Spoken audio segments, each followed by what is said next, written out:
Of you might be worried about losing the island charm or density problems because this resort, South Seas on Captiva, wants to build higher and they want special exemptions from the county. So tonight, they're trying to clear the air and give some clarity. Stakeholders met in the first of 3 meetings that'll be held before any potential code changes are finalized. The Night Beat's Justin Case is live at South Seas on Captiva. Justin, we finally heard from South Seas. What are their plans exactly? Well, the president of South Seas says he wants the ability to build exactly how South Seas was, just up higher to meet the new codes. Those codes have changed since Ian. The flood elevation has gone up, so they would have to build those same buildings but up higher. Now, the county's build back policy and provision allows that to happen. However, the administrative interpretation, which pertains to South Seas, does not, which would essentially limit them to 2 floors instead of 3. Do you support 35 feet over whatever the design flood elevation is, and why not?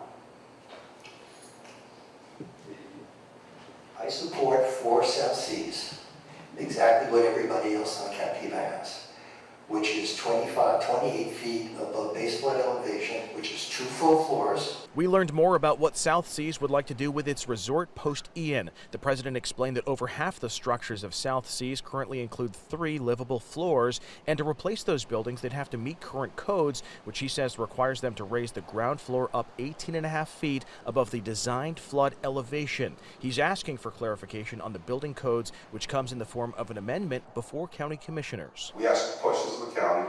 The county, I believe, I'll let them speak for themselves, knows that they have some conflicts, ambiguity in the code.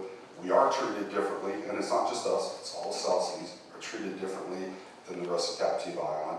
And I think that there's changes that need to be made. The vice president of the Captiva Community Panel says the amendment creates dangerous gray areas that could allow new buildings to be constructed up to 75 feet on South Seas and eliminates density restrictions, which would allow more units packed in per acre. And that's what caused this uproar from the community, is because what the amendments do is eliminate the density limitations for South Seas, different than anybody else on Captiva.